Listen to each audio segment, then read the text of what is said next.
के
नामासी विन्मुख तो नर पापिया हरि बिन धावया न परे कोणी।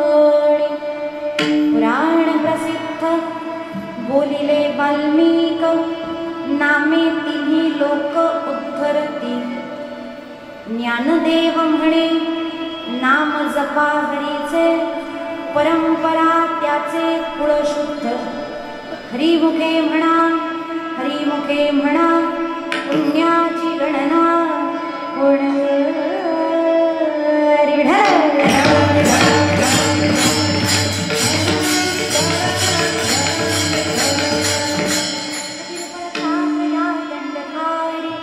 पदी पादुका शोभते सौख्यकारी। तया सिंधुजाची पदे तुक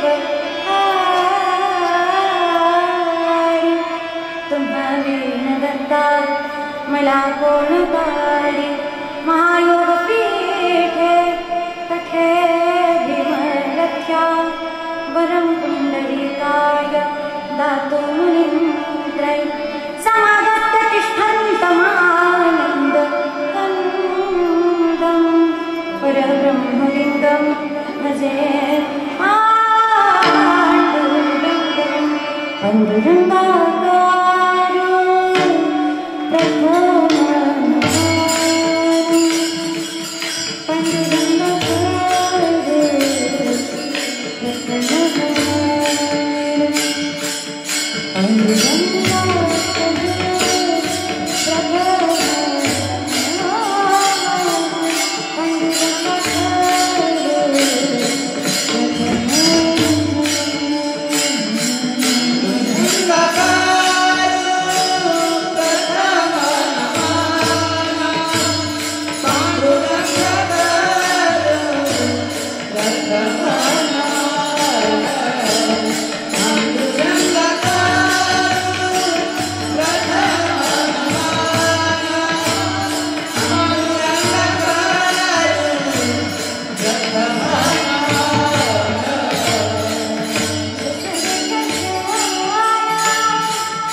नारायण होय सकल विद्यांचे अधिकरण तेचे बंधू श्री चरण श्री गुरूंचे ते नमस्कारो मी आता अलंकापुरी रम्य सिंहासनस्थं सदाम्भोज तेजं स्फुरति प्रदेशं विविन्दादिदैवं सदा स्तूयमानं समाधिस्थं मूर्तिं भजनानदेवम् ॐ नमो ज्ञानेश्वराय ज्ञानेश्वराय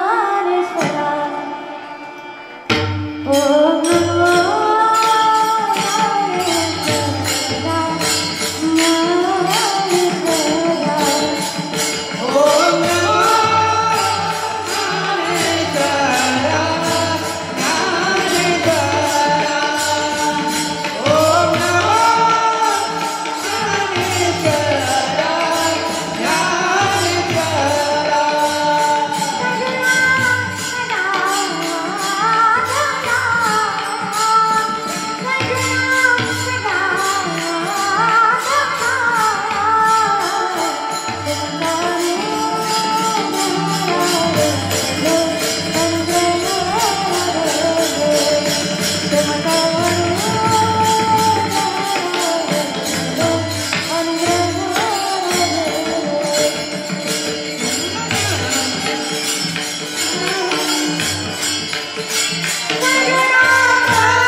शेणे केला पुरुषार्थ चळी दगडा सहित वया तारियल्या जैसाया म्हणे रामेश्वर भट्ट द्विजा तुका विष्णू नाही तुझा जये ठाई केला वास त्यासी नसावे उदास प्रारंभी विनती करू गणपती विद्या दया सागरा अज्ञानत्व हरो निशुद्धमतिदे आराध्य मोरेश्वरा चिंता क्लेश दरिद्र दुःख अवघे देशांतरा पाठवी हे रंबागण नायका गजमुखा भक्ता बहुतोषवी नमिला गणपती माऊली सारजा आता गुरुराजा दंडवत विठ्ठल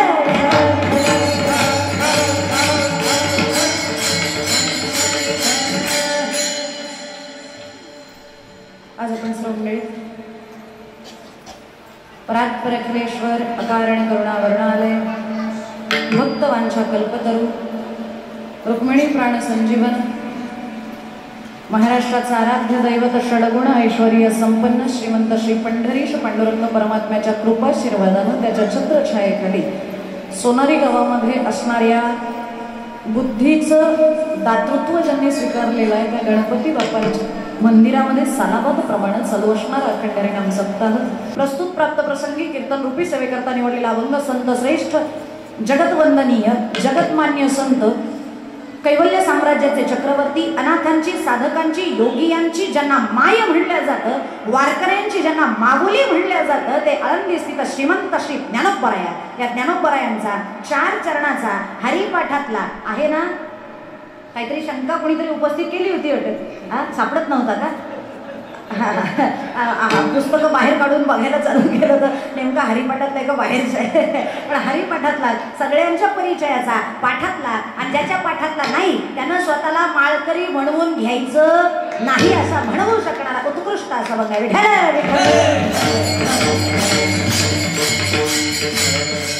अभंगातून ज्ञानोबराया उपदेश करतात कारण की काय माणूस उपदेश तेव्हाच करायला लागतो ज्या वेळेला एखाद्याबद्दल फार तळमळ असते याचं वाटोळ होऊ नये म्हणून बोलतोय हो आई ज्या वेळेला म्हणते अरे कार्त्या उन्हात नको मरू इथं सावलीत मर असं ज्या वेळेला ती म्हणते त्याला मर म्हणते खरंच मर असं तिची भावना नसते पण सावलीत मर म्हणते ज्या वेळेला ती त्याला उपदेश करते तिथं बसू नको इथं बस त्यावेळेला मुलाचं अनहित तिच्या अंतकरणात नसतं तिच्या अंतकरणात असतं लेकुराचे हित वाहे माऊलीचे चित्त त्या आईला असं वाटत असतं की त्या मुलाला ऊन लागू नये कारण लागतं येऊन त्याला पण वेदना मात्र मला सहन कराव्या लागतात म्हणून त्या बालकाला सावलीमध्ये घेऊन येण्यासाठी ती त्याला उपदेश करते उपदेश तेव्हाच निघतो ज्या वेळेला त्याच्याबद्दलचा त्रास हिला सहन होत नाही आणि ज्ञानोबराया एका दोघांची नाही हो साऱ्या जगाची आई आहे जगाची आई आहे ज्ञानोबराया त्याच्यामुळे ज्ञानोबरायांना एखादा साधक असा इकडं तिकडं आडमार्गी जायला लागला तर मग मात्र ज्ञानोबरायांना ते सहन कसं होईल कारण माऊली येत ना ज्ञानोबराया त्याच्यामुळे ज्ञानोबराया पोट तिडकीनं उपदेश करतात बाबांना नाही ते करत बसू नका रे कारण आम्ही सगळ्यातनं गेलेलो आहे ज्ञानोबराया म्हणतात ज्ञानोबरायांनी समाधी घेतली 21व्या वर्षी लोक म्हणत असतील काय 21व्या वर्षात ज्ञानोबरायांना कळणार आहे जे कुणालाच कळत नाही ना ते ज्ञानोबरायांना कळतं आणि जर माझं खोटं वाटत असेल ना तर ज्ञानेश्वरी जरा मनपूर्वक वाचली ना त्यांना प्रपंच सुद्धा चांगला करायचा आहे ना त्यांनी ज्ञानोबरायांनी ज्ञानेश्वरी वाचा ज्ञानेश्वरीचे असे काही अध्याय आहेत ते अध्याय वाचल्यानंतर तुमचा प्रपंच सुद्धा चांगला झाला पाहिजे कारण प्रपंचातल्या बारीक चिरीक गोष्टी सुद्धा ज्या गोष्टी एका स्त्री व्यतिरिक्त कुणाला माहिती नसतात ते माझ्या ज्ञानोबरायांना माहिती आहे म्हणजे अत्यंत बारकाईनं विचार ज्ञानोबरायांनी त्यांच्या वयाच्या 21व्या वर्षापर्यंतच केलेला आहे इतका गहन अभ्यास आहे आणि सगळ्या गोष्टी करून थकलेल्या आहेत म्हणजे ज्ञानोबरायांनी आयुष्यात पारमार्थिक दृष्टिकोनातनं काही केलं नाही असं घडलंच नाही सगळ्या गोष्टी ज्ञानोबरायांनी केलेल्या आहेत चिंतनही केलं ज्ञानही ग्रहण केलं राजमार्गानंही गेले राजयोगाचा सुद्धा अभ्यास केला भक्ती मार्गाने गेले त्याच्या अगोदर तीर्थाटनही केलं आणि सगळं करून थकल्यानंतर म्हणतात काही करू नका ठाईच बैसोनी करा एक चित्त आवडी आनंद आळवावा आणि ज्याचं वजनात लक्ष नाही तो खरा वारकरी बरं झालं तुम्हीच म्हणले कारण कीर्तनात बसून आमची मन कीर्तनात बसलेली नाही म्हणू नका आता आहे म्हणा मन आमचं एका ठिकाणी स्थिर होतच नाही त्या मनानं त्या नामामध्ये रमावं त्या मनानं त्या नामात चिंतनाला लागावं यासाठी ज्ञानोबराय म्हणतात सध्या कलियुगामध्ये बाकीचे मार्ग आपल्याला जमण्याजोगते नाहीये त्या मार्गाने जरी आपण गेलो तरी सुद्धा तिथं अडचणी खूप आहेत आणि का नका पडू तेथे आहे थोरी किंवा येरती माईक दुःखाची जनिती नाही आधी अत्यवसान, म्हणून तिकडे जाऊ नका, भजन करा. एका जणाने विचारलं भजन केल्यानं होईल काय? ज्ञानोबांनी सांगितलं पाप दूर होईल, पापमुक्त व्हाल आणि पुण्य वाढेल. एक जण म्हणला मग पुण्य वाढण्यासाठी पाप जाण्यासाठी काय फक्त एवढाच मार्ग आहे का ज्ञानोबराया? हा मार्ग सोडून अजून बऱ्याच अशा काही गोष्टी केल्या की माणसाचं पाप कमी होतं. माहितीत का तुम्हाला त्यासाठी काय काय करावं लागतं? काशी माहिती ना? काशी, काशीला जर गेलात आणि गंगेचं स्नान केलं तर ती गंगा पाप धुते असं म्हणतात. पण लोकांना अजूनपर्यंत आहे ना, मी कायम सांगते, लोक आहेत ना 4-4, 5-5 वेळेला तीर्थयात्रा करतात, पण त्या तीर्थाचं काय महात्म्य आहे, तिथं गेल्यानंतर काय करायचंय हे कुणीच सांगत नाही. तिथं गेल्यानंतर खा प्या आयुष करा हे चालत नाही. तीर्थयात्रेला जाताना भजनच घडलं पाहिजे, तिथं गेल्यानंतर स्मरणच घडलं पाहिजे भगवंताचं. आणि जर तिथं जाऊन प्रापंचिक गप्पा चालू असतील तर ती तुमची टूर होईल, म्हणजे तुमचं ते फिरणं होईल, तुमची मौज होईल, ती तीर्थयात्रा होणार नाही. म्हणून यात्रेला जाताना आपल्या बरोबर एक तरी साधू व्यक्तिमत्व असलं पाहिजे, जो 24 तास भजन करणार आहे तो आपल्या बरोबर असला पाहिजे, तर ती खरी तीर्थयात्रा. तीर्थयात्रेला जाताना म्हणून पहिल्यांदा संघ कुणाचा आहे याचा विचार करत चला. नाहीतर काय, तिथं जाऊ नये जर भगवंताचं चिंतन करण्याऐवजी प्रापंचिक विषयामध्ये जर आपलं मन रममाण होणार असेल तर त्यापेक्षा घरीच बसून त्या विषयाचं चिंतन केलेलं काय वाईट आहे. लोक वारीला जातात आणि वारीला गेले ना तरी पुढं दिंडी चाललेली असते आणि पाठीमागं, दिंड्यांमध्ये कायम बघायचं पुढं फक्त भजनीत चालतात, पाठीमागं सगळे मोकार. याचं असं झालं, त्याचं तसं झालं, आमच्या गावाकडं असं असं घडलं, सकाळीच फोन केला होता. माझं तर वैयक्तिक मध्ये वारीला गेल्यानंतर फोनच न्यायचं नाही, सगळं बंद करून टाकायचं आणि फक्त एकच भगवंता तुझं चिंतन करायचंय. माझ्या मनाला गोचंद नाही म्हणता आलं, किंवा ऐकलं तरी पाहिजे, श्रवण तरी घडलं पाहिजे, हे वारीमध्ये घडलं पाहिजे. पण तसं होत नाही, मोकार गप्पा चालू राहतात. तीर्थयात्रेला गेल्यानंतर सुद्धा काय करावं हे जे आपल्याला सांगतात त्यांच्याबरोबर तीर्थयात्रा करावी. काही काही लोक आम्हाला भूषण येऊन सांगतात ताई 4 वेळेला काशी केली, म्हणजे काशी केली म्हणजे काशीला, तुमच्या मनात काहीतरी वेगळंच. 4 वेळेला काशीला जाऊन आलो ताई, काय सांगावं, 4 वेळेला मी गंगा पूजन केलेलं आहे, मोठा सोहळा मी केलेला आहे, पुढच्या वेळेला तुम्हाला कीर्तनाला बोलवे. मी विचारलं गंगा पूजन केलं म्हणजे नेमकं काय केलं? त्यांनी सांगितलं काही नाही, गंगेचे ते तांबूल आणलं होतं, त्या तांबुल्याची पूजा केली, लोकांना जेव घातलं, याला गंगा पूजन म्हणतात का? तिथं गेल्यानंतर कोणत्या गंगेत स्नान करायचंय, त्या गंगेमध्ये स्नान केल्यानंतर आपल्या जीवनामध्ये काय परिवर्तन झालं पाहिजे हे कोण सांगणार आपल्याला? काशीला जा, विश्वेश्वराचं दर्शन घेण्या अगोदर गंगेत जा, पण ती जी गंगा आहे ती फक्त बाहेरचं पाप घालवणारी नाही आहे, ती आतलं पाप घालवणारी आहे. म्हणून ती गंगा आपल्या मनात अवतरली पाहिजे. आणि जर गंगेसारखं मन झालं तरच गंगा पाप धुते, नाही तर गंगा पाप धुणार नाही. आणि हेच तुकोबराय 12 अभंगामध्ये सांगतात, गंगेसारखं ज्याचं मन पवित्र झालं त्याचेच फक्त पाप धुतल्या जातात. जैसी गंगा वाहे जाण तया जवळ हो, तुमच्या माझ्या घोळा पंत जाण तया जवळी देव भक्ती स्वानंदाचा गाभा. कोणाला? फक्त पुढे मारणाऱ्याला नाही, ही गंगा आपल्या मनात अवतरित होऊन ती मन गंगे इतकं पवित्र झालं पाहिजे. गंगे इतकं पावित्र्य ज्याच्या मनाचं निर्माण झालं, ज्याच्या मनातले सगळे विकार निघून गेले, ज्याच्या मनानं विषयाचं चिंतन सोडून दिलं, अशाच माणसाचं पाप गंगा धुते. नाही तर किती रोज उड्या मारा, गंगा तुमचं पाप धुवू शकणार नाही. आणि मग घरी आल्यानंतर त्या गंगेचं पूजन करायचं आहे आणि मग त्या गंगेला सांगायचं आहे, ही जशी माझ्या अंतकरणात अवतरलीस तशी जेवढी लोक आज इथं मला भेटायला येतील त्यांची मन निर्मळ करून टाक. आणि जिथं मन निर्मळ झालं, चित्त निर्मळ झालं, तिथंच देव राहतात ना. तुका म्हणे चित्त करा रे निर्मळ, यगोनी गोपाळ राहे ते. ज्याचं अंतकरण शुद्ध झालंय, पवित्र झालाय, तिथेच भगवंत येतात. आणि भगवंत आल्यानंतर तिथं पाप राहील का? सूर्य उगवल्यानंतर अंधार तसाच्या तसा राहतो, बरोबर ना? सूर्य उगवला तरी अंधार राहतो ना? इकडं नाही ना राहत? विचारलेलं बरं. सूर्य एकदा उगवला की सूर्याच्या त्या गभस्तीच्या उगवण्याबरोबर अंधकार नाहीसा होतो. तसं भगवंत पुण्य राशीच आहे, तो प्रगट झाल्यानंतर पापाचा पाड काय हो, पापाचा बाप सुद्धा तिथं राहू शकणार नाही. म्हणून भगवंत येण्यासाठी त्या गंगेमध्ये अशा पद्धतीचं स्नान केलं पाहिजे. पण तिथंही बुडण्यासाठी जावं लागणार आहे ना. शुचित्वे शुचिगंगा होय आणि पापतापही जाय, परी तेथे आहे बुडणे ग. तिथं जाऊन बुडावं लागतं. आणि एखाद्याकडे नसतीलच पैसे तर, नसेलच वेळ तर, आणि आजकाल तर आपल्याला वेळ अजिबात नाही, बरोबर ना? एखाद्या महत्वाच्या सहलीसाठी जायचं असेल तर आम्हाला वेळा भेटतात, पण तीर्थयात्रेला चला म्हणलं, पंढरीला चला म्हणलं की नाही होता, हीच अडचण आहे, तीच अडचण आहे, असंच झालं तसंच झालं, भाजीचा धंदा आहे, गल्ला फार मोठा होतो. सांगायचं मला एकच आहे, आपल्याला तीर्थयात्रा करण्यासाठी वेळ जर नसेल तर मग काय, आणि प्रपंच सोडून परमार्थ केलेला देवालाही चालत नाही. प्रपंच चांगला करून आपल्याला परमार्थ करायचा आहे. मग प्रपंच सोडून जर तीर्थयात्रा करायला वेळ नसेल तर मग काय करायचं, म्हणजे गंगेला जाऊन स्नान करणं हे आपल्या प्रापंचिकाला जमण्याजोगतं नाहीये. दिला विषय सोडून दुसरं काय करू शकतो, हिमालयामध्ये जप करू शकतो. ज्ञानोबा तर म्हणतात हे सगळं करण्याच्या भानगडीतच पडू नका. जप तप अनुष्ठान व्यर्थ, तीर्थव्रत यमने मन लगे, दैवता धरणे, आसन मुद्रा ज्ञान ध्यान न लगे, वाराणसी मरणे, केशव माधव अच्युतवदता, होय पातक हरणे. जप करण्यासाठी आपलं चित्त एकाग्र असावं लागतं. ते जप आहे तो जप जपासारखाच झाला पाहिजे. एकदा का माळ हातामध्ये घेऊन बसलो, किमान 10 माळा तरी जपाच्या व्यवस्थित मन लावून झाल्या पाहिजेत. होतात का आपल्या माळा कशा? काही काही लोक नुसत्या माळा ओढत राहतात आणि म्हणतात अगं चहा होतो गेला, माझं निघायची वेळ झाली. हा काही जप आहे का? हा पारमार्थिक जप नाही, हा प्रापंचिक जप होतो. असा जप काही कामाचा नाही, मग असा जप जपूच नका. म्हणून जप करायचं नाही. तप करायचं असेल 12 वर्ष झाडाचा पाला खाऊन राहावं लागतं, आपल्याला जमेल का?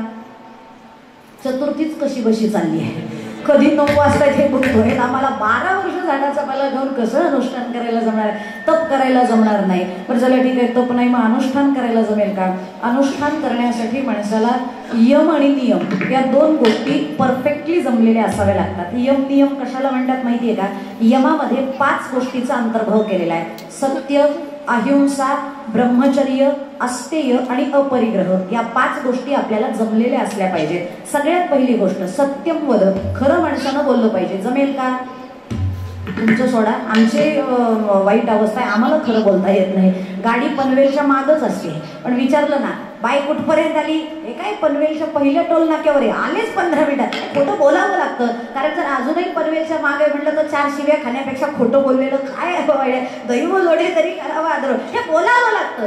आम्हाला सत्यमोदच जमणार नाही. पहिल्याच पायरीला जर नापास झालो तर पुढच्या पायऱ्यांना काय जमणार आहे? सत्य, अहिंसा, हिंसाही होतेच. शरीरानं हिंसा नाही झाली तर मग ती वाचेनं होते, वाचेनही नाही झाली तर ती मनानं तरी होतेच. रे काय करू, याच्या अशी कानाखाली वाजवू का, असं वाजवता नाही आणि बोलता नाही आलं तरी मनामध्ये कधीतरी याचं नरड दाबू की काय असं वाटतं ना, कधीतरी वाटतं ना. कोणाचं वाटतं ते माहिती, आता सांगायला नको, कीर्तनात बसून कसं सांगावं. कधी कधी एखाद्या निर्णयाचा फार राग येतो ना, असं वाटतं काय करू आणि काय नाही. हे असं वाटणं सुद्धा एक प्रकारची हिंसाच आहे. ती अहिंसाच झाली, म्हणजे अहिंसा होणार नाही म्हणून दुसऱ्या पायरीलाही फेल. बरं, आपल्याला ब्रह्मचर्य पाळायचंय. आता 4 पोरं झाल्यानंतर काय ब्रह्मचर्याचं पालन करता? नाही शक्य होणार. बरं, ज्या वेळेला माणूस प्रपंच सोडतो, प्रपंच सोडल्यानंतरही ब्रह्मचर्य जर जपाल तर चालेल, पण त्या ब्रह्मचर्यामध्ये फक्त शरीरानं ब्रह्मचर्य पालन नाही तर ते वाचेनं सुद्धा ब्रह्मचर्य पालन करावं लागतं, मनानंही पालन करावं लागतं. आणि मनात चुकूनही विकार न येऊ देणं याला ब्रह्मचर्य म्हणलेलं आहे. आपल्याला ते जमणार नाही. कामानं आतापर्यंत कित्येकांची कामं लावलेली आहे, कामाला लावले त्या कामाने. तर विश्वामित्रासारख्यानं सोडलं नाही हो, प्रत्यक्ष ब्रह्माला, शंकर परमात्म्याला सुद्धा सोडलं नाही. तिथं आपली काय अवस्था आहे, आपला काय पाड तिथं लागणार आहे? नाही जमणार ब्रह्मचर्य. 3री पायरी फेल झालं. 4थी पायरी असते चोरी करू नका. आणि व्यावसायिकाला तर चोरी केल्याशिवाय जमत नाही. म्हणजे एखाद्या व्यवसायामध्ये 5 रुपये नफा काढणं, त्या नफ्याला सुद्धा संत चोरीच म्हणतात. जमणार आहे का आपल्याला बिगर नफ्याचा धंदा करायला? नाही जमणार. त्याच्यामुळं असते जमणार नाही. आणि अपरिग्रह, अजिबात कुठल्याच गोष्टीचा संग्रह करू नये, याला अपरिग्रह असं म्हणतात. ते तरी जमेल का? जमेल का? अपरिग्रह जमेल म्हणजे आपल्या बँकेमध्ये अजिबात बॅलन्स साठवून ठेवायचा नाही. जमेल का? आणि जर जमेल म्हणत असाल तर मग एक काम करा, जेवढे पैसे फक्त माझ्या खात्यावर ट्रान्सफर करून द्या, मी उद्या आळंदीत नेऊन सगळ्यांना वाटते. म्हणजे मी ठेवून घेणार नाही, वाटते. जमेल का? नाही जमणार. पुढच्या वर्षी मला तारीखही मिळायची नाही सोनारीतली, म्हणजे कडेकडेनं जायचं पण गावाकडं फिरूनही नाही बघायचं. कारण की आपल्याला अपरिग्रह अजून सवय नाही आहे. परिग्रह करण्याची ज्याला सवय आहे त्याचं शरीर अपरिग्रह करू शकणार नाही. यम संपला, नियम, साधन, शौच, तपश्चर्या हे सगळं जमणारं नाहीये. म्हणून त्या मार्गाने जाऊच नका ना. कोण म्हणते त्या मार्गाने जाऊ नका? मग अनुष्ठान करायचं नाही, मग करायचं काय? तीर्थव्रत यमनेम, तेही जमणार नाही. न लगे दैवता धरणे. पण आसन मुद्रा ज्ञान ध्यान आसनं जमणार नाही, 4-5 आसनं केली. आता या वयामध्ये फार कुठूनही काही सुटल्यानंतर आसनं जमणार आहेत का? नाही जमणार. त्याच्यामुळे तेही करू नका. मुद्रा, पारती मुद्रा लावणी खेचरी, ती दशमजी मुद्रा सांगितलेली आहे. फार जीभ नाकाला टेकली पाहिजे, भ्रुकुटीला टेकली पाहिजे, त्यावेळेला मुद्रेचे प्रकार चालू होतात. जमणार आहे का आपल्याला? नाही जमणार. करायला गेलो तो वाचा बंद व्हायची, बोलती बंद व्हायची पाळी. त्याच्यामुळे तेही करू नका. परत ज्ञान ग्रहण करायला तेवढी बुद्धी चालत नाही. कीर्तनकारानं जर कीर्तनात कोणता अभंग घेतला म्हणून विचारलं तर 2 तासानंतर आम्हाला अभंग सांगता येत नाही. आणि बऱ्यापैकी 90% श्रोत्यांची वाईट अवस्था आहे. जर एखाद्याने विचारलं ना कीर्तन कसं झालं, वा छान झालं, कोणता अभंग घेतला होता, अभंग तोंडात होता विसरलो मी. 2 तासापूर्वी श्रवण केलेलं आपल्या लक्षात राहत नाही. मग आपण वेदांताचे पाठ कधी ऐकणार आहोत? विचारसागर, पंचदशी, चित्सुखी कधी सोडवणार आपण? नाही जमणार आपल्याला. त्याच्यामुळं ज्ञान ग्रहण करणंही जमणार नाही. ध्यान करायचं म्हणल्यानंतर काय बोलायचं? ध्यानामध्ये सुंदर ते ध्यानच येतं. वारकऱ्यांचं सुंदर ते ध्यान नाही, भलतंच सुंदर ते ध्यान. नको तिकडं मग कोणाचं पैशाकडं मन जातं, कोणाचं नफ्याकडं मन जातं, काहींचं भलतीकडंच मन जातं. हे ध्यानही करायला लागलं ना की मन स्थिर होत नाही, मन एकाग्र होत नाही. म्हणून आसन, मुद्रा, ज्ञान, ध्यान हेही करू नका. मग काही जण म्हणतील काशीत मेल्यावरती सुद्धा पाप जातं म्हणतात. पण काही लोकांचंच ते पुण्य असेल तर काशीत मरण येतं. नाही तर काही अशी पापी लोक आम्ही बघितलेली आहेत. काशीला मरायचंय म्हणून एका आजीनं, पार वयस्कर आजी, तिला पार पालखीत आम्ही घेऊन गेलो होतो. म्हणजे बरोबर माणसं होती, त्यांनी पालखीत घेऊन तिथं गेले. म्हातारी मरावी म्हणून 8 दिवस तिथं राहिली. म्हातारी तिथं मेली नाही, काशीच्या बाहेर पडली, रेल्वेत बसल्याबरोबर जीव गेला. हे अशी म्हणजे तिथं सुद्धा मरणं काही साधं सोपं काम नाही. तिथं सुद्धा मरायला पुण्य असायला लागतं. म्हणून आसन, मुद्रा, ज्ञान न लगे वाराणसी मरणे. मग करायचं तरी काय? केशव, माधव, अच्युत वदता होय पातक हरणे. फक्त भगवंताचं नाम घ्या. नाम जर तुम्ही घ्याल तर पर्वत जळती पापाचे. म्हणून दुसरं काही करू नका, तर भजन करा. हेच ज्ञानोबराय अभंगाच्या प्रथम चरणात सांगतात. त्रिवेणी संगमी नाना तीर्थे, त्रिवेणी संगमी नाना तीर्थे,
तरी ते व्यर्थ.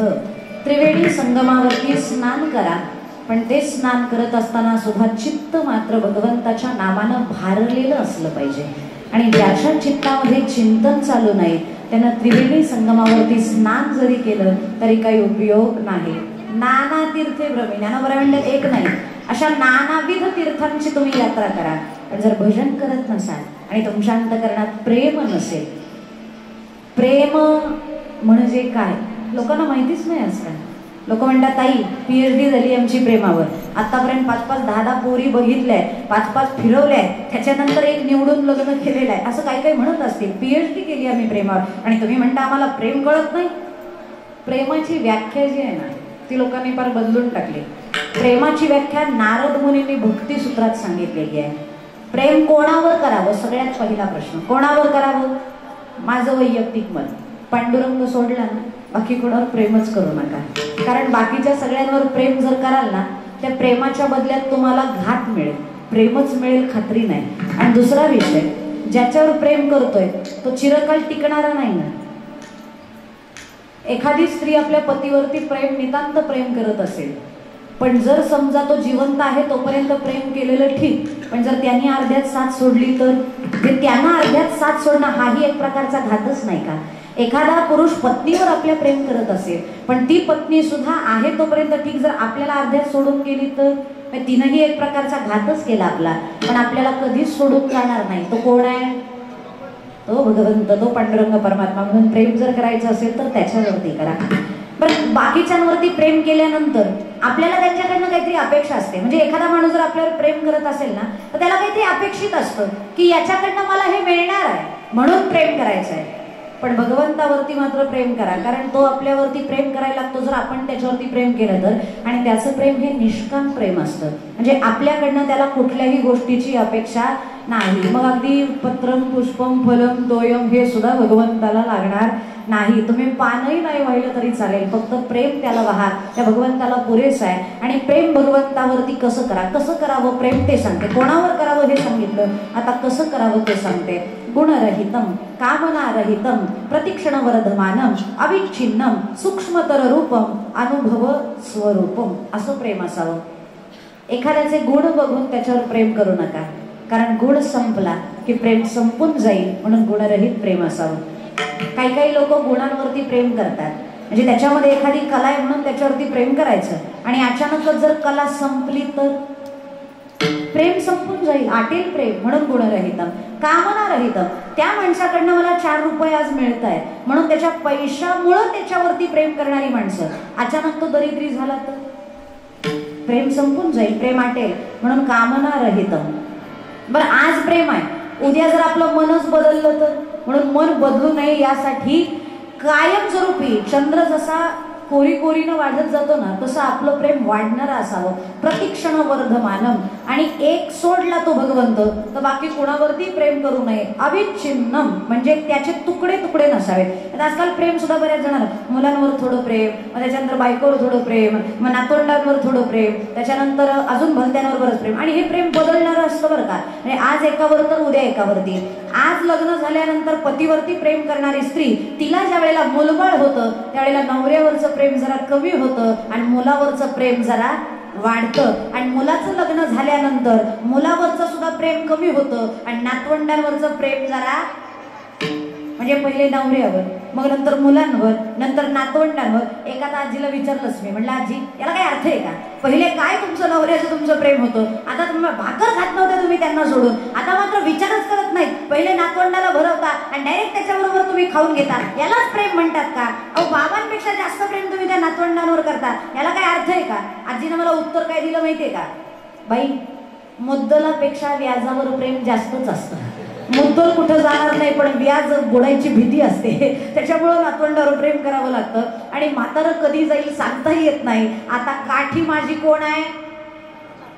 हो ना, तुमचंही तसंच दिसतंय. त्याच्यामुळं जोडीदारापेक्षा अधिक प्रेम नातवंडांवरती करतात. हे प्रेम बदलणार आहे, प्रेम बदलणारं नसावं. ते ज्याच्यावरती करतोय ते त्याच्यावरती कमी होऊ नये तर क्षणाला त्याच्यावरती प्रेम वाढावं आणि त्यालाच खरं प्रेम म्हणतात. आणि शेवट सांगितलेलं आहे सूक्ष्मतर रूपम, इतकं सूक्ष्म असावं की ते कोणाला सांगण्याची गरज पडू नये. नुसती ती व्यक्ती समोर आली ना तरी आपोआप कंठी प्रेम दाटे, नयनी नीरलोटे, हृदयी प्रगटे रामरूप. कधी पंढरपूरला जाल ना 5 मिनिटं जरा त्या बडव्यांना 100-50 रुपये आतमध्ये द्या आणि सांगा 5च मिनिटं फक्त वारकऱ्यांचे चेहरे बघायला थांबवा. देवाकडे नाही बघायचं, वारकऱ्यांचे चेहरे बघत बसायचे. 5 मिनिटामध्ये किमान 50 वारकरी येतील, त्याच्यातले मोजकेच 1-2 वारकरी असे असतात भगवंताला पाहिल्याबरोबर त्या दरवाजापासूनच रडत येतात, रडत रडत येतात आणि भगवंताच्या चरणाला मिठी घातल्यानंतर रडत रडतच बाहेर पडतात. याला खरं प्रेम म्हणतात. कारण ज्याच्यावरती प्रेम करतो ना त्याला पाहिल्यानंतर आपोआप डोळ्यातनं प्रेमाच्या धारा चालू होतात आणि ह्या प्रेमाच्या धारा कुणाच्याही वाहत नाहीत. बाकीचे जाणारे फक्त बुक्का वाहन, तुळशी वाहन, त्याला लाच द्या याच्यातच लागलेले असतात. खरा भक्त तो काहीच देत नाही. देवा भिकारी आहे मी आणि तुझ्याकडे आलोय, मी भिकारी म्हणून आलोय. भिकारी काय देणार आहे तुझ्यासारख्या श्रीमंताला? तुकोबराय तर म्हणतात मी आलोय पण भिकारी म्हणूनच आलेलो आहे. आणि तुकोबरायांचा अभंग आहे, मी इथं कसा आलोय? ठाकलो से द्वारी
देवाला मात्र आम्ही एक सांगू शकतो, ए पांडुरंगा, दुसरं जरी काही दिलं नाही ना तरी अंतःकरणात तुझ्याबद्दल जे प्रेम आहे ना त्या प्रेमात मात्र खोट नाही आहे, शुद्ध भाव आहे. म्हणून तुकोबराय म्हणतात ठाकलोसे द्वारी उभा याचक भिकारी. आणि वारकऱ्यांची स्थिती तुकोबराय स्वतःच्या वाक्यात सांगतात, आम्ही सदैव सुडके जवळी येता. याचा मी नीट अभ्यास केला. तुकोबराय असं का म्हणले असतील? जवळ येतात चोर धाके, म्हणजे जवळ यायला चोर सुद्धा घाबरतात. अख्ख्या जगात चोर कुणाला घाबरत नसेल पण एका माणसाला घाबरतो. कुणाला? बुवा लोकांना घाबरतो. का घाबरतो? कारण त्याला माहिती आहे एक तर या बुवाच्या जवळ जाऊन पाकिट मारावं तर याच्या धोत्राला खिसा नाही. आणि दुसरा विषय म्हणजे जर जवळ गेलो पाया पडलो तर मिळायचं काही नाही पण 100ची नोट पायावर ठेवावी लागेल. त्यापेक्षा जवळ न गेलेलं बरं. पण जवळ येतात चोर धाके हा त्याचा अर्थ आहे. जाऊ पुढती भिंगे तर कुत्री घरं दाखवती. आमची घरं राखायला कुत्री आहेत. आता फॅशन झाली म्हणायची पण आमची कुत्री पूर्वी गावातली जी कुत्री असायची बोकाट फिरणारी ती आमची कुत्री घरात पर जाऊन बसायची, निवांत आराम करायची. ती वाईट अवस्था वारकऱ्यांची. त्याच्यामुळे द्यायला काहीच नाही. तेव्हा पाहिजे असेल ना तर मग तू मागतो ना ते देतो. कारण देवही एकच मागतात, प्रेम सुख दे, प्रेम सुख दे, प्रेम सुख दे, प्रेम सुख दे.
भगवंत म्हणतात मी त्याचाच अपेक्षित आहे, आशा मला तुमच्याकडनं कशाचीच नाही आहे. जी लोक पैशाच्या जोरावरती देवाला विकत घेण्याचा प्रयत्न करतात, 50 लाख रुपये दिलेत, तुम्हाला कोणी दिले? हा तुम्हाला देणारा तो आहे. आणि 50 लाख तुम्ही देताय म्हणजे तुमच्याकडं किमान 50 कोटी आहेत म्हणून देताय ना.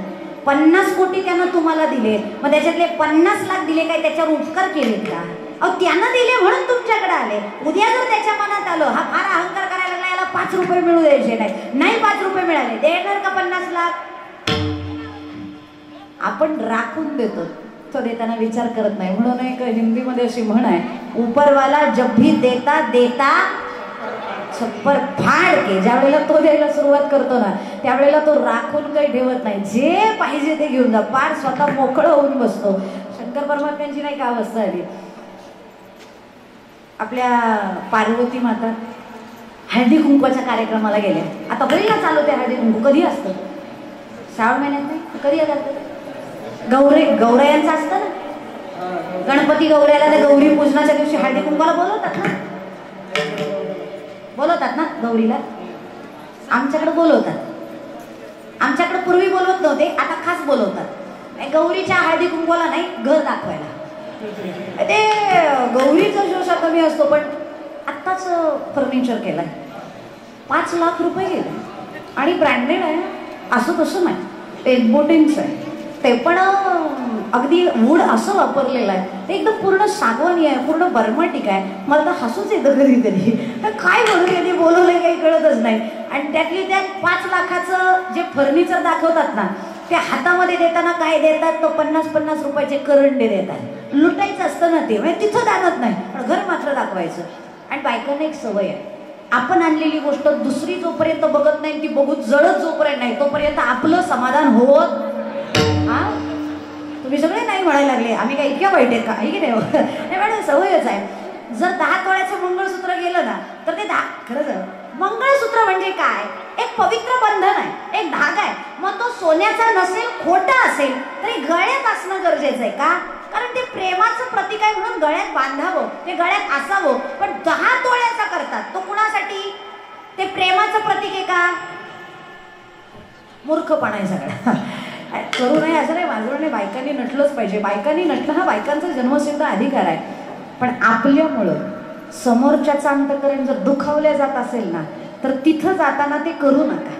आपल्याकडे 10 तोळ्याचा आहे, पण एखादी गावातली अत्यंत दयनीय अवस्थेत जगणारी स्त्री, जिच्या गळ्यामध्ये 2 ग्रामच्याच फक्त वाटे आहेत, तिच्याकडे जाताना तो 10 तोळ्याचा गंठण घालून जाऊ नका. तिच्याकडे जाताना काय असेल ते साधं आहे, नेहमीचं वापरताय ते घालून जा. कारण तुमचा 10 तोळ्याचा बघून जर तिचं अंतःकरण दुखलं आणि अरे ही दाखवायला आली, तिच्याकडे आहे माझ्याकडे नाही, अशी तळमळ जरी तिच्या अंतःकरणातनं निघाली ना, ती हाय जर तुम्हाला लागली ना, तर कधी जे चोर येतील आणि कधी हिसकावून घेऊन जातील. आणि शोषा करणाऱ्यांचे जातात असा माझा चांगला अनुभव आहे. हे दाखवण्याची प्रथा पूर्वीपासून चालत आलेली आहे, आपल्याकडेच नाही. देवींना सुद्धा याची फार हौस. लक्ष्मीनं हळदी कुंकू केलं आणि पार्वतीला खास निमंत्रण, ये हळदी कुंकवाला. शंकराला विचारलं जाऊ काय? पूर्वीच्या काळी विचारायची पद्धत होती, नवऱ्याला विचारल्याशिवाय कुठं जात नव्हत्या. आता नवऱ्याला बायकोला विचारल्याशिवाय कुठं, पूर्वीचं सांगते मी. विचारलं महादेवा जाऊ काय? भगवंताला माहिती होतं तिथं गेल्यानंतर काय होणार आहे. महादेव म्हणले हळदी कुंकूच पाहिजे तर मी तुला लागेल इतकं निर्माण करून देतो, कशाला जायचंय हळदी कुंकवाला? नाही म्हणे सगळ्या बायका येतील आणि मी इथं राहायचं ते योग्य आहे का? सगळ्या जणी भेटतील मला तिथे. ती आपली बिचारी मोकळ्या अंतःकरणानं म्हणली मला हळदी कुंकवाला जायचंय. भगवंतानं शुद्ध भाव पाहिला, म्हणले कशाला रोकायचंय, जा म्हणले, जा हळदी कुंकू करून ये. हळदी कुंकवाला गेली आणि जसा काही आता ती लक्ष्मीच, तिचा काही राजमाल आपल्यासारखा 5-50 कोटीचा असणार आहे का? तिनं अख्खा ऐश्वर्य तिच्या त्या बंगल्याला ओतलं होतं, घराला ओतलं होतं. सगळ्यांना दाखवलं, सगळं अगदी सोन्या चांदीचं, हिऱ्या माणकांचं अगदी निवडून आणलेल्या त्या गोष्टी, आणि त्या सगळ्या पार्वतीनं बघितल्या. आणि लक्ष्मीनं बाकी कोणापेक्षा तिला जास्त दाखवल्या. जास्त दाखवल्यावर पार्वतीच्या मनात आलं, काय हे ऐश्वर्य आहे, काय तिची साडी आहे, त्या साडीला सुद्धा सोनं आहे. माझ्या अंगावरती इतकं सोनं नाही इतकं तिच्या साडीला सोनं आहे.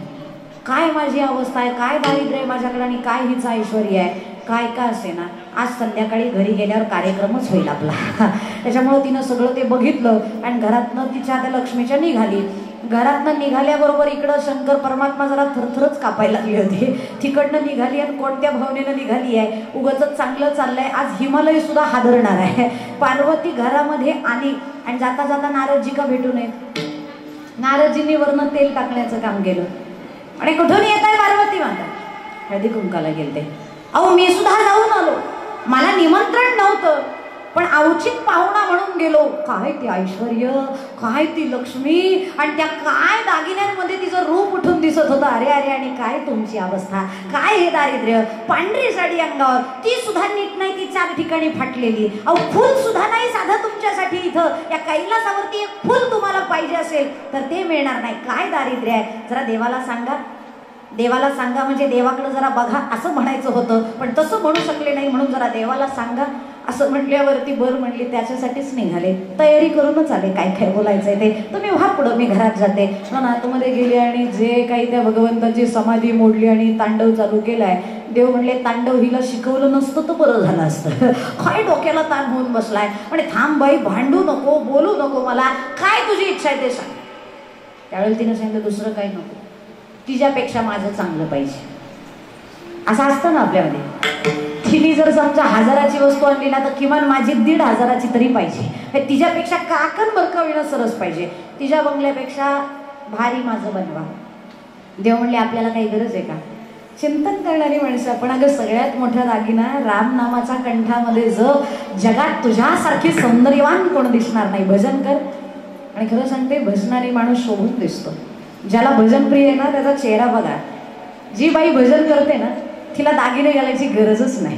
तिचा जसा चेहरा पाहिला ना तरी पाहणाऱ्याला समाधान होतो. वाह काही तेज आहे, हे चिंतनाचं तेज आहे. वारकऱ्यांना सुद्धा फार काही आवरून बिवरून येण्याची गरज नाही. चिंतनाचं तेज चेहऱ्यावर झळकलं पाहिजे, इतकं चिंतन पराकोटीचं उच्च कोटीचं असलं पाहिजे. अगं भजन कर, चिंतन कर, पाहता क्षणी समाधान होईल बायकांना.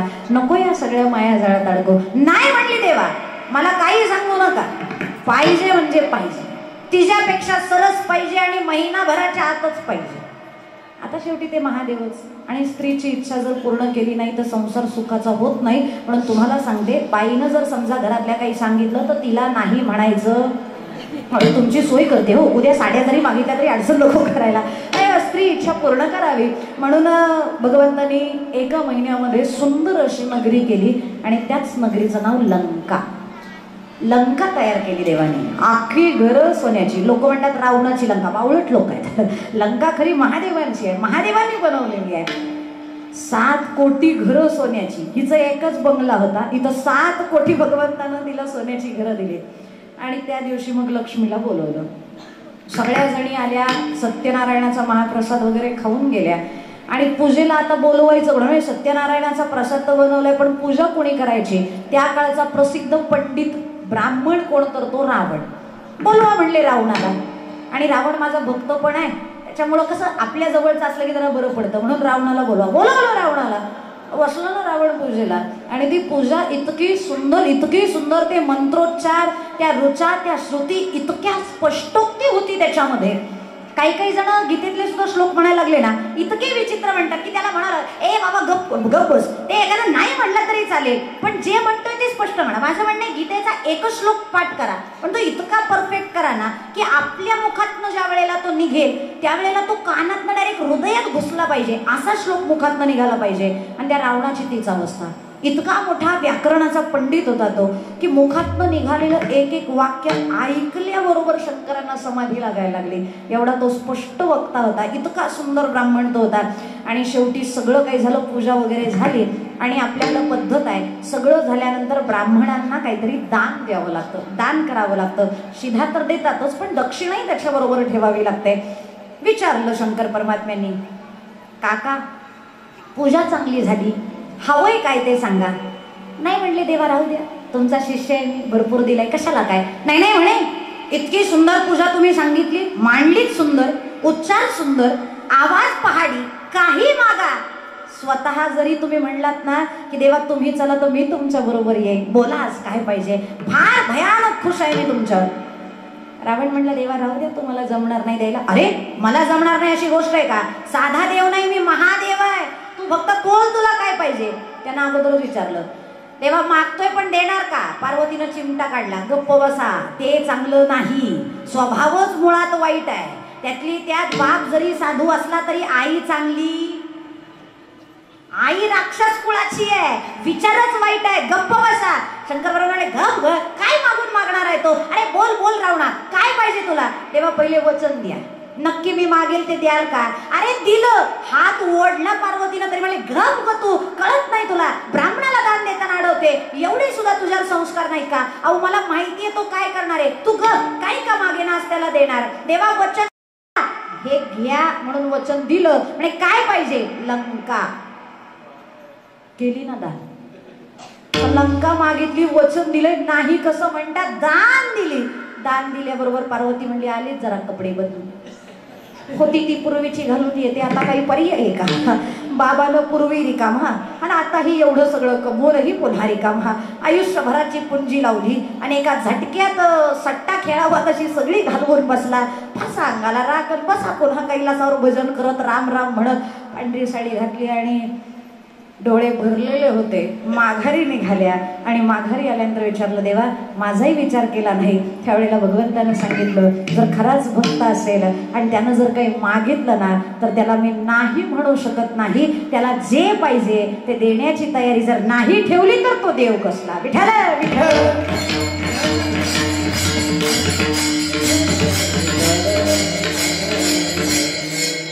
त्यानं जर द्यायला सुरुवात केली तर स्वतःची लंका सुद्धा देवानं दान केली. म्हणून ज्या वेळेला तो देतो त्यावेळेला छप्पर फाडके देतो. त्याला हेच कारण आहे, देतो ते सगळंच देतो, थोडंही राखून ठेवत नाही. रिकामा होतो. आपल्याला लंका तर नकोय ना. आपल्यात अपेक्षा एवढं 7 कोटी घर सोन्याची एवढी आपली अपेक्षा नाही. 70 तोळे जरी मिळाले तरी आम्ही खुश. म्हणजे 70च्या पुढे आमची अपेक्षा तेवढं मिळालं तरी चालेल. आणि काही काही वारकरी म्हणतात, सोनं नाणं नको हो, सोने चांदी आम्हा प्रत्येके समान, फक्त भजनामध्ये मन रमावं. आणि ते भजनामध्ये मन ज्याचं रमतं भगवंत त्याचं भजन प्रेम डबल करतात. आणि भजनामध्ये जे प्रेम आहे ते कशातच नाही. नाही आनंदासी जोडा सांगता गोष्टी लागती गोडा, आलासी आकारा मुचिया चाडा, तुका म्हणे भिडा भक्तीची या, तेथीच आनंद ब्रह्मांडी न समाये. तुका बरं आहे तर म्हणतात आनंद मला मिळाला पण त्या चिंतनातला आनंद इतका होता की त्या आनंदाचं करावं काय हे कळे ना. मग केलं काय त्या आनंदाचं. सर्व सुख रे आलो सर्व अलंकार, सर्व सुख रे आलो सर्व अलंकार. हो आनंदे निर्भर डुल्ल तसो असो ऐसा खोटे आठवची नाही. हा आनंदच विगुणित माझा त्या भगवंतानं केला. पण कधी सुरुवात मी केली तेव्हा, भजन मी करायला लागलो तेव्हा. पण भजन कसं केलं, बेंबीच्या देठापासनं हृदयापासनं केलेलं आहे. आपलं भजन म्हणजे आता जर म्हणलं ना म्हणा विठ्ठल विठ्ठल विठ्ठल, पहिले तर 50% श्रोते भजनच करत नाही. विठ्ठल विठ्ठल म्हणा म्हणलं की बघतात ते डाऊन मार्केट आहे. टाळ्या कशा वाजवायच्या, भजन कसं करायचं, 4 लोक काय म्हणतील, 4 लोक काय म्हणतील याचा विचार करायचा तर मंदिरातच नाही यायचं. आणि मंदिरात यायचं तर दिलखुलासपणानं भजन करायचं. प्रपंचामध्ये ज्या गोष्टी आपण दिलखुलासपणे करतो ना त्या गोष्टी नंतर त्रास देतात. तसं भजन जर दिलखुलासपणे केलं ना तर ते त्रासदायक नाही आहे, ते प्रेमवर्धक आहे, टॉनिक आहे ते आयुष्यासाठी. आणि जो इथं मनमोकळेपणानं भजन करतो त्याला उद्याच्या दिवसामध्ये तरी किमान टेन्शन काही राहणार नाही. ही विठ्ठल विठ्ठल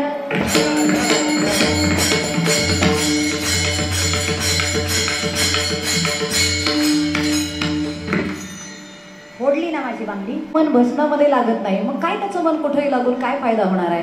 काही जण फार व्यापारामध्ये मन लावतात, पैशामध्ये मन गुंतवतात. सज्जनांनो हे सगळं कोणासाठी चालतं. पैसा कमवताय आज कोणासाठी. काही जण म्हणतील आमच्यासाठी. आमच्यासाठी म्हणजे कोणासाठी, शरीरासाठी. आणि शरीर तुमचं आहे का. शरीर तुमचं नाहीच म्हणजे तुमचं नाही त्याच्यासाठी कशाला धावपळ करताय. हे आता शरीरासाठी काही करणं म्हणजे दुसऱ्याच्या मुलाच्या लग्नात आपण खर्च केल्यासारखं आहे. म्हणजे शेजारच्या पोराचं लग्न आणि लाखभर रुपये खर्च करतोय आपण, काही गरज आहे का. तसं शरीर आपलं नाही म्हणून त्याच्यावरती खर्च करण्याचं काही कारण नाही. मग काही जण म्हणतील शरीर आमचं नाही, मग ताई कुणाचं आहे. देह हे काळाचे, धन तेथे मनुष्याचे. काय तुमचं काहीच नाही, हे सगळं इथंच राहणार आहे. मग आपलं काय आहे. आपलं फक्त आपलंच तत्व आहे. आपलं तत्व कोणतं तत्व, ब्रह्मतत्व. जे आत्मतत्व आहे ना, जे चैतन्य आपल्या अंतकरणात विराजमान आहे ना, जे आपल्याला वाईट विचारापासून प्रवृत्त करतं, जे मी असा भास निर्माण करतं, तो मी म्हणजे तुम्ही आहात. आणि तो मी म्हणजे कोण आहे. मी म्हणजे शरीर नाही. स्वामी विवेकानंदांनी सगळ्यात पहिला प्रश्न विचारला होता, हू एम आय. मी कोण आहे. ज्ञानोबराय हेच म्हणतात, आहे मी कोण याचा करावा विचार. म्हणे ज्ञानेश्वर निवृत्तीचा. कोण आहात तो. शरीर आहात, शरीर काळाच आहे. पैसा पाणी आहात, पैसा पाणी कुबेराच आहे. बंगला गाडी, ज्या गोष्टीला आपण माझं म्हणतो त्या गोष्टी मी पासनं वेगळ्या होतात. आणि ज्या गोष्टी मी पासनं वेगळ्या झाल्या त्या गोष्टी मी असू शकत नाही. शरीर माझं नाही. कशावरनं. शरीर मी मी आहे असं आपण म्हणतो का? मी शरीराला लागलं नाही, माझ्या शरीराला लागलं. माझ्या लागलं म्हणजे मी पासनं ते वेगळं झालं, मी पासनं वेगळं झालं म्हणजे शरीर मी नाही. मग शरीरासाठी अजिबात खर्च करायचा. मग हे हिमालयात जी लोक राहतात ना, पर कौपिन सुद्धा काहींच्या अंगावरती नसते, कारण त्यांना माहिती असतं शीत वेढावे उष्ण पांघरावे वृष्टीची असावे घरा हातू. त्यावेळेला या शरीराची सार्थकता होणार आहे. या शरीरावरती काय खर्च करायचा आहे? देह जावो अथवा राहो, मनात भाव फक्त पांडुरंगी दृढ भाव, अशी अवस्था झाली पाहिजे. या शरीराबद्दलवरचं प्रेम आसक्ती जरा कमी करा. आणि जोपर्यंत शरीरावरती प्रेम आहे तोपर्यंत तुम्ही भगवंतावर प्रेम करू शकणार नाहीत. पण शरीर मी नाही हे कळलं पाहिजे. ज्या वेळेला संतांना हाच प्रश्न विचारला, तर तुम्हाला जर हा प्रश्न विचारला, आता कीर्तन झाल्यावर जर एखाद्याला मी विचारलं काय तुमची ओळख आहे, या समोरच्या मावशीला विचारलं, मावशी हा काय तुमची ओळख आहे असं सांगितल्यावर तुम्ही काय सांगाल? झोप लागली होती त्याच्यामुळे प्रश्नच नाही कळला, असं काही नाही ना? नाही ना? थोडा गुडघा खाली करा पाठीमागच्या मावशी. हा गुडघा खाली टाईट बसा म्हणजे झोपा लागत नाही कीर्तनात. जर कोणाला प्रश्न विचारला तुम्ही कोण आहे, तर पटकन सांगतील माझं असं असं नाव आहे, मी या गावात राहतो, माझी एवढी जमीन आहे, मला एवढी पोरं आहेत, माझी एक बायको आहे, अमुक आहे तमुक आहे, हे सांगतील. आणि सगळी माहिती शरीराची सांगितली. तुम्ही तुमची माहिती कुठं सांगितली? हाच प्रश्न एका संतांना विचारला तर त्या संतांनी उत्तर काय दिलं माहितीये का? मी कोण आहे? मी वासुदेव तत्वचा.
अहम ब्रह्मास्मी.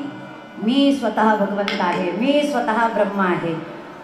आणि आपल्यालाही सांगतात वेदानं हे सांगितलंय तत्त्वमसि. तत्त्वमसि वाक्य महावाक्य.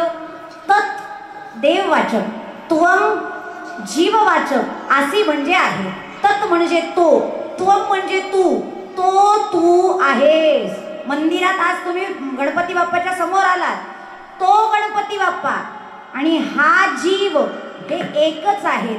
आणि हे वेदांनी जे कठीण सांगितलं होतं ना, ज्ञानोबरायांनी सोपं करून सांगितलंय हो. पण आम्हाला कधी विचारच नाही करायला जमलं. साधं प्रमाण सगळे वारकरी रोज म्हणत असतील, रोज कीर्तनाला गेल्यानंतर हा अभंग ऐकत असतील, पण का असं म्हणले ज्ञानोबराय? विचारच नाही केला. तो हा विठ्ठला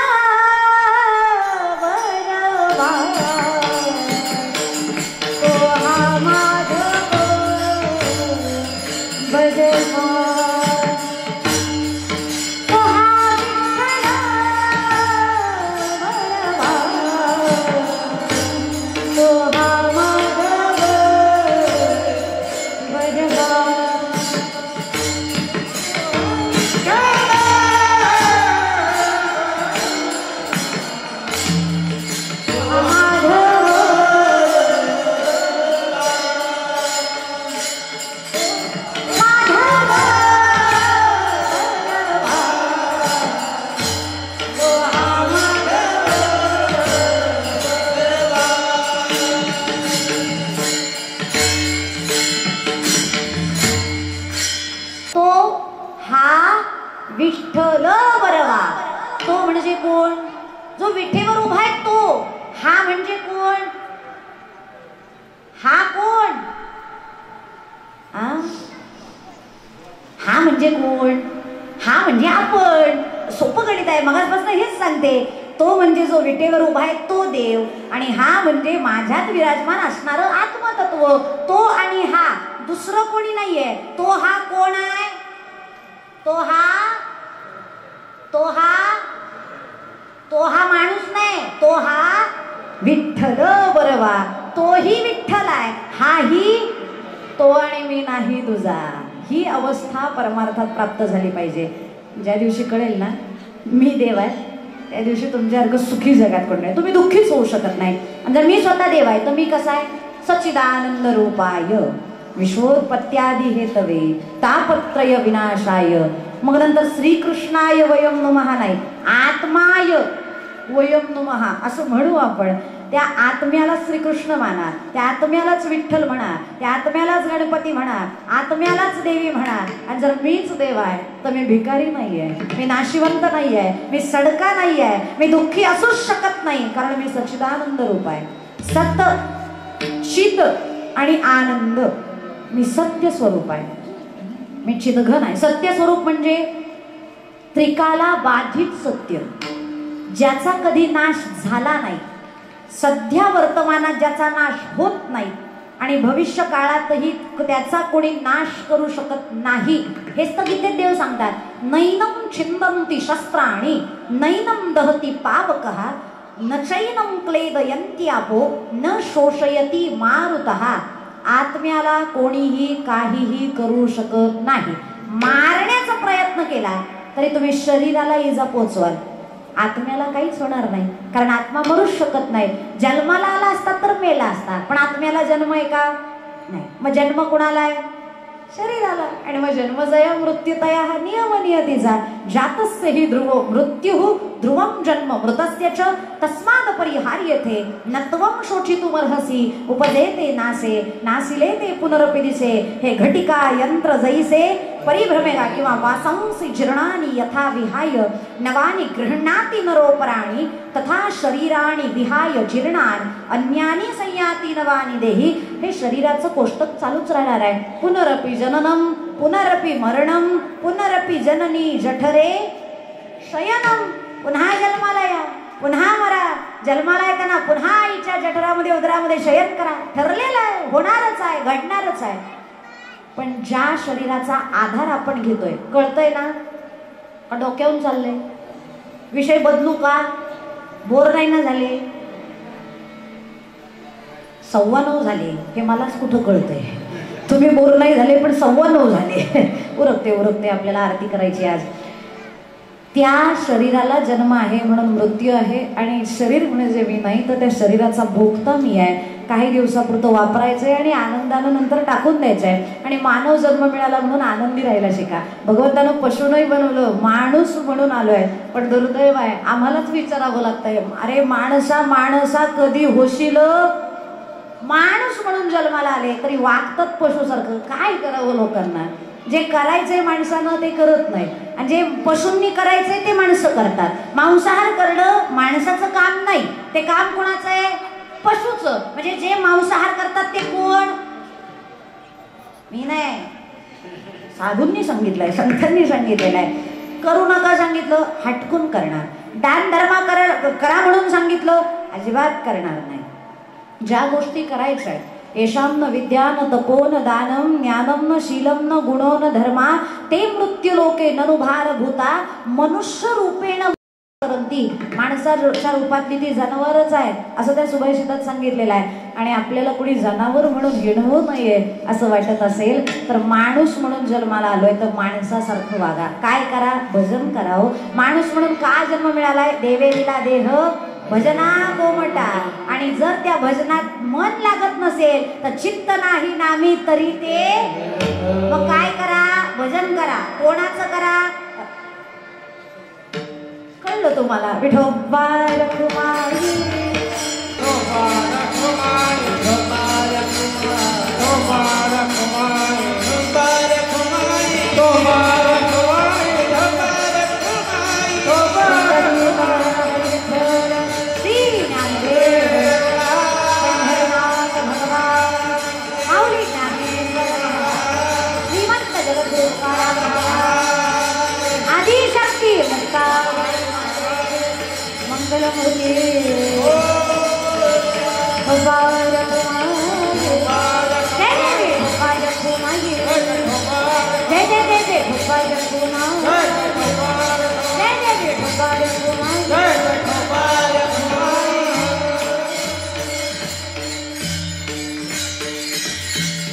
काही जण म्हणतील नाहीच नाम जपणं झालं, काय फरक पडणार आहे?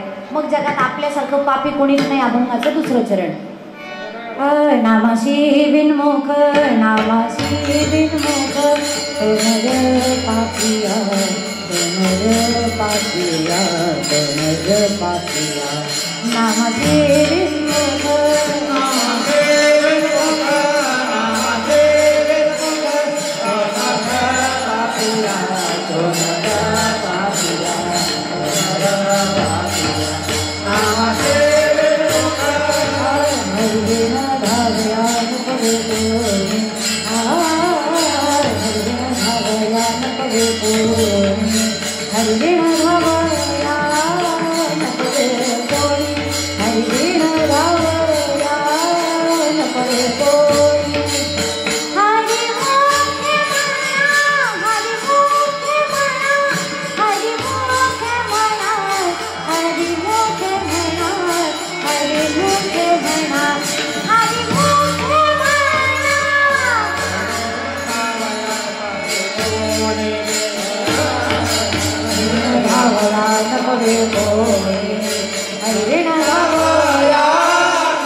रामासी विनमुख तो नर पापिया, हरिवीण धावया नपवे कोणी. नामाचं चिंतन करत नाही तर प्रपंचाचं चिंतन करणाऱ्या माणसांना ज्ञानोबराय म्हणतात, प्रपंचाचं कितीही चिंतन करा, कोणाचंही चिंतन करा, कोणी तुम्हाला शेवटी सोडवायला येणार अंतकाळी कोणी नाही सोडविता. पुत्र बंधू कांता संपत्तीचे सगळेजण फक्त याच्यावर डोळा ठेवून आहेत. म्हातारं मेल्यावरती आपल्या वाट्याला किती येत आहे याचा विचार करतात. पूर्वी तरी फक्त पोरच वाट बघायची, आता तर हिस्सा मिळतो ना. आम्ही सुद्धा वाट बघू नये कधी मरतोय, आमच्या वाट्याला किती येत आहे. नाही काही मिळालं तर किमान अंगावरच्या सोन्यावरती तरी हक्क कोणाचा. आमच्याकडे तर म्हणतात बुवा, म्हातारी जर मेली ना तर तिची प्रॉपर्टी देऊ नका, पण म्हातारीच्या अंगावरचं सोनं सगळं पोरीकडेच जात असतं. म्हणून पोरी भावाला म्हणत असतात काही नको करू, पण त्या म्हातारीची तेवढी इच्छा पूर्ण करून टाक, तिला तेवढा राणीहार करून टाक. कारण माहिती मेल्यावर आपल्याकडेच येणार आहे, एवढा करून टाक बरं, ताण नको. सांगायचं एकच आहे, हे सगळे पुत्र बंधू कांदा सगळ्यांची नजर आपल्या धनावरती आहे, पैशावरती आहे. कोणी येणार नाही. शेवटी सगळेजण येतील, पण सोडवतील कुठपर्यंत? स्मशानापर्यंत. त्याच्या पुढं आपल्याबरोबर येणारं कोण आहे? कोणीच नाही. पण त्याच्याही पुढं तुम्ही एकटे राहू नये म्हणून प्रयास करतात ते माझे संत आहेत. जर भजन कराल, चिंतन कराल तर ते पुण्य तुमच्या बरोबर येईल, आणि त्या पुण्यासाठी देवाला तुमच्या बरोबर यावं लागेल. कारण देव स्वतः सांगतात, नामधारकाला मी एकट्याला जाऊ देत नाही, यमाबरोबर सुद्धा पाठवत नाही यम यातना भोगण्याला.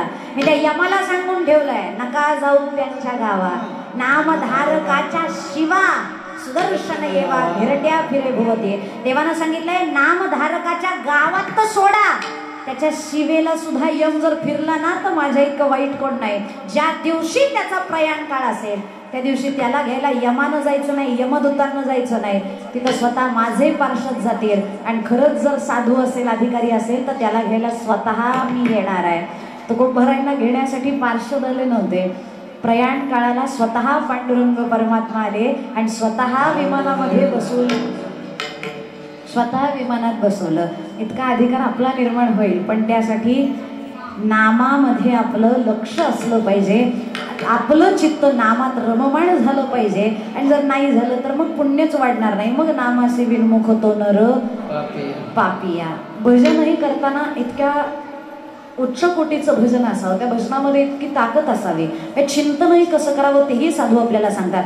चिंतन चिताला, चिंतन चिताला,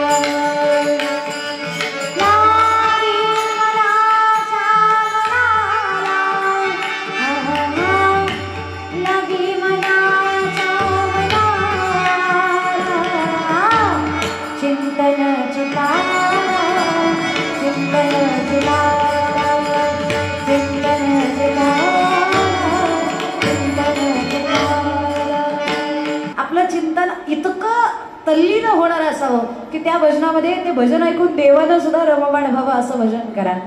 हे जर म्हणते ताई असं भजन करायला लागल्यावर कामधंदे कोणी करायचे? अहो देव करेल ना. देव आपल्यासाठीच बसलेला आहे.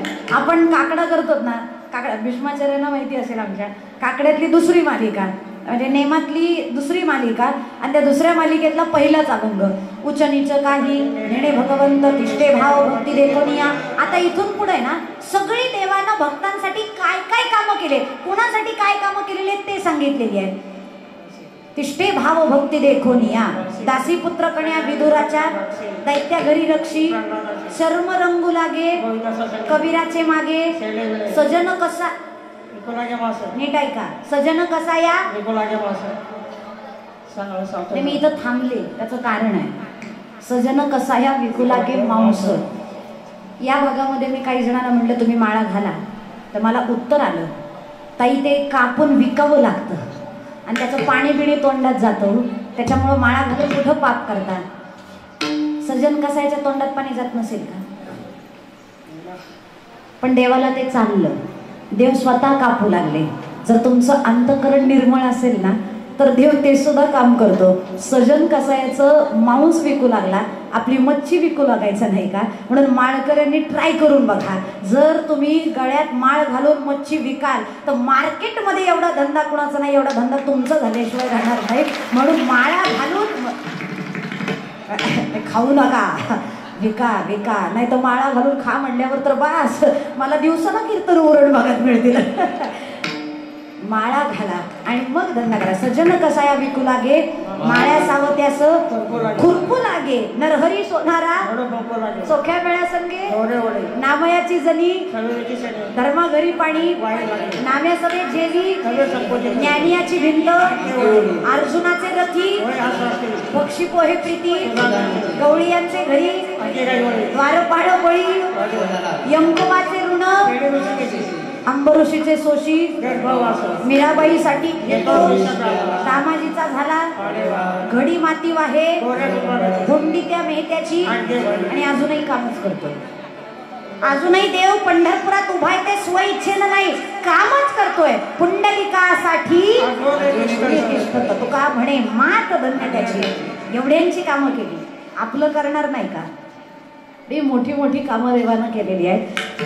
साधं एक उदाहरण आता आलं म्हणून घरी भक्तिविजय ग्रंथ चालू आहे आणि 1-2 दिवसापूर्वी कबीरदासजींची कथा आली. ऐकताना मला रडूच आवरलं नाही, म्हणजे काय काय कामं माझ्या देवाने करावी. शुकमुनींचा अवतार कबीरदासजी. आयोनी संभव जन्म, शिंपल्यातनं जन्म झाला. शिंपल्यात भेटले तमाल मोमिनाला, घरी घेऊन आले, आईनं वाढवलं, लग्न बळजबरीच लावून दिलं. आणि या आयांना काही कामच नसतं. आईबाप तेवढ्यावरतीच कसे टपून असतात काय माहिती. काही नाही झालं तरी लग्न काय बाबा, कामच नव्हती ना आम्हाला, काही काही नाही, लग्न झालं पाहिजे. आणि तयार होत नव्हते तर 2 वर्ष पार जाऊ दे आता काय बोलायचंय. पण आईनं सांगितलं लग्न करावंच लागेल, केलं लग्न. कबीरदासजींचं लग्न झालं पण वैराग्यच इतकं तीव्र तर होतं की पत्नी म्हणून कधी बघितलंच नाही. कारण की सगळ्या स्त्रिया या माझ्यासाठी माता, माझ्या ती पण माझी माता, त्याच्यामुळे तिच्याकडे बघितलंच नाही कधी. पण शेवटी तिनं विचार केला परमार्थिक आहे, नाही मी आडकाठी करणार, पण किमान पोटा पाण्याची तरी व्यवस्था नवरा म्हणून याला काहीतरी करायला सांगा म्हणून सासूकडे तक्रार केली. त्या आईनं वैतागून सांगितलं आमचं ऐकलं नाही तिचं तरी आई, अरे हा शेला तरी विणत बस, काय येतील ते 4 पैसे, बाजार हाट तरी घेऊन येशील. कबीरदासजी शेला विणायला बसले. तर शेला विणायला बसल्यानंतर भजन करता करता शेला विणायचा. वारकरी कुठं करू द्यात, काम करता करता भगवंताचं भजन करतात. शेला विणता विणता राम नामाचं भजन करायला लागले. पण काय करावं, मन राम रंगी रंगले हो. शेला विणता विणता मन रामनामात रंगलं आणि समाधी लागली. देवानं विचार केला भजन करताना समाधी लागली आहे, शेला नाही पूर्ण झाला तर आई बोलेल, म्हणून इकडं समाधी नाही तोपर्यंत कबीरांनी शेला विणायचा आणि समाधी लागली की इकडं देवानी शेला विणायला चालू करायचं. आणि इकडे समाधी उतरली की पुन्हा शेला टाकून मोकळं व्हायचं. बघता बघता शेला विणल्या गेला. कारण त्यांना माहिती होतं अशी समाधी लागत लागत जर शेला विणला तर आयुष्यभर एकही शेला पूर्ण नाही व्हायचा कबीरांचा. देवानं शेला विणून पूर्ण केला. आता विकायचा बाजारात घेऊन गेले. पण मला सांगा, तो काही सर्वसामान्यानं विणलेला शेला नव्हता.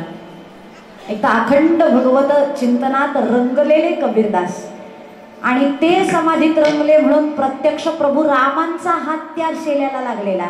देवाचा हात ज्या गोष्टीला लागतो त्या गोष्टी जरा विशेषच असतात. त्या शेल्याला सगळ्यांनी बघावं. ज्याच्या खिशात 100ची नोट आहे, 100 देण्याची ऐपत आहे, त्याला वाटायचं हा 200चा तरी असला पाहिजे. ज्याची 1000 द्यायची ऐपत आहे त्याला वाटायचं हा 2000चा असला पाहिजे. ज्याची 1,00,000 द्यायची ऐपत आहे त्याला वाटायचं हा 2 लाखाचा असला पाहिजे. कुणीच नाही विचारलं. बघायचे निघून जायचे. हातही लावायची कोणी हिंमत केली नाही. खराब झाला तर हात लावल्याचे पैसे घेईल. एक तर असाच याला काही मिळत नाही म्हणजे हा पैसे घेतल्याशिवाय येणार नाही, काहीच नको हात लावायला. कोणी हात लावला नाही. संध्याकाळ झाल्यावर म्हणजे विकायचा आहे तो मला, आणि विकून बाजार हाट घेऊन घरी जायचंय म्हणून 4 जणांना घ्या म्हणावं. घ्या म्हणण्यासाठी सुद्धा मुख उलगडलं नाही हो. त्यावेळेला सुद्धा भजन चालू होतं. रघुपती राघव राजा राम, पतित पावन सीताराम, पतित पावन सीताराम, पतित पावन सीताराम, रघुपती राघव राजा राम, पतित पावन सीताराम.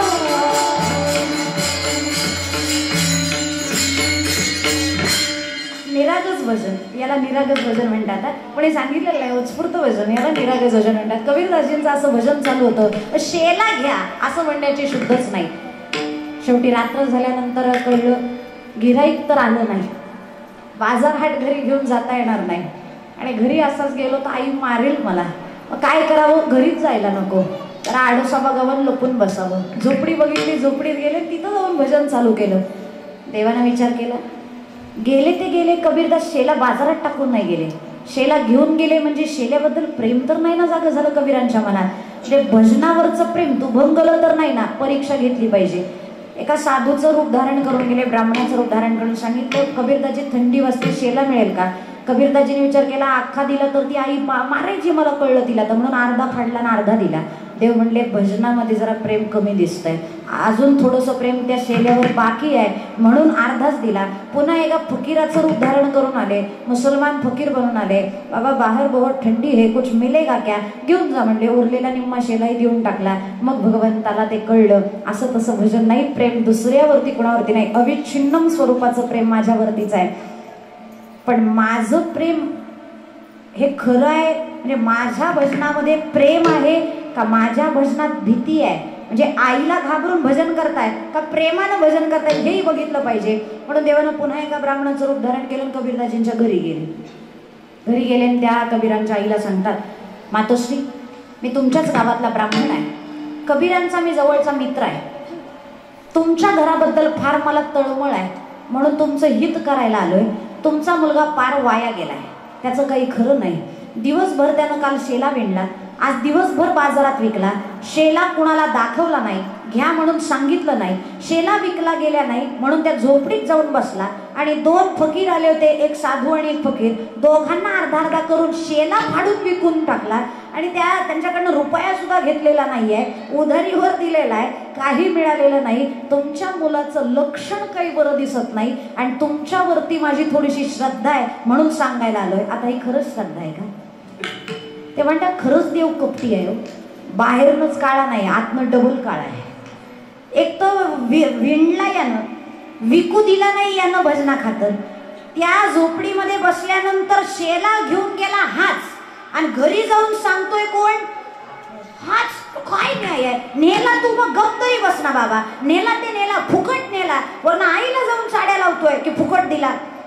आई म्हणली आता का त्याची काही खरं नाही, कुठं बसलाय दाखव. मी येतो ना दाखवायला, मी काय अर्ध्यात सोडणार नाही तुम्हाला, पण घर लांबनं दाखवतो. अरे कुठं नाही दाखव, झोपडी दाखवती. म्हणून हाताला धरूनच देवाला घेऊन आले. देव आपले ओढत ओढत पाठीमागं दाखवतो ना असं म्हणत लांबनच झोपडी दाखवली.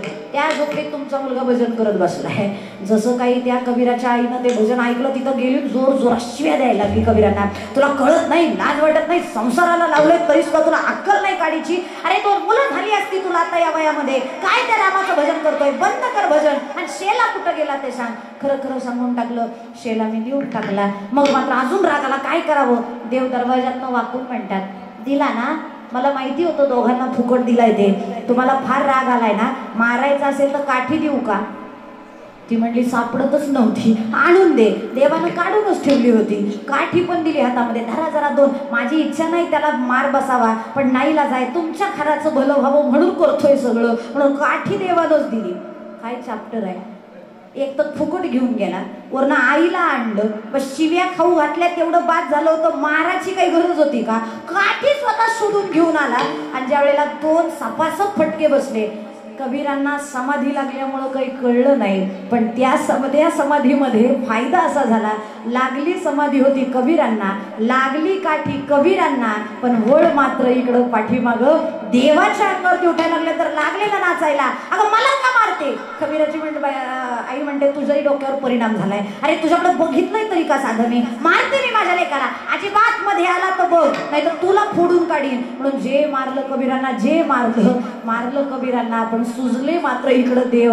आणि मग नंतर पाया पडून सांगितलं, मी कोण आहे ते सांगतो, फक्त पहिले मारायचं बंद कर. कारण कोणाचा मार खाऊन आला म्हणून बायको सुद्धा घरी घ्यायची नाही मला, पहिले मारायचं बंद कर. आणि स्वतः भगवंतानं श्रीरामाचं रूप धारण केलं. धनुष्यधारी प्रभू राम तिथं उपस्थित झाले आणि आईला कबीरांना दर्शन दिलेलं आहे. आणि घरी बायकोकडे जाऊन बाजार हाटही पुरवला. तिला सांगितलं, कबीरांनी शेला विकला, तो माझ्या घरच्या साधूंना विकला होता, त्यांच्याकडे द्यायला पैसे नव्हते, म्हणून माझे पैसे मी तुम्हाला द्यायला आलोय. पैसेही घ्या, बाजार हाटही घ्या. आणि इतक्या त्या सुवर्ण मुद्रा दिल्या की आयुष्यभर पुन्हा शेला विणण्याची गरज कबीरांना पडली नाही. कबीरांसाठी केलं, आपल्यासाठी काम करणार नाही, जरूर करेल, पण त्यासाठी भजन आपल्याकडनं घडलं पाहिजे. आणि ज्याच्याकडनं भजन घडत नाही त्याचं पुण्य वाढणार नाही, देव काय काम करेल. म्हणून नामासी विनमुख तो नर. आणि अडचणीच्या काळाला येईल कोण धावून जर भजन करत असाल तर. हरिविना धावया नपवे कोणी. सांगताय कोण. मी नाही सांगते, ज्ञानोबराय नाही सांगते. ज्ञानोबराय म्हणतात मी नाही सांगत, पुराण प्रसिद्ध बोलिले वाल्मिक, नामे तिन्ही लोक उद्धरती. म्हणून ज्ञानदेव म्हणे नाम जपा हरीचे, परंपरा त्याचे कुळ शुद्ध. तुमची परंपरा, तुमचं कुळ शुद्ध होईल भजन केल्यानं. कसं भजन करायचंय, कोणासारखं करायचंय, त्यांची नाव ऐका. ज्ञानेश्वर मागुली, ज्ञानराज मागुली,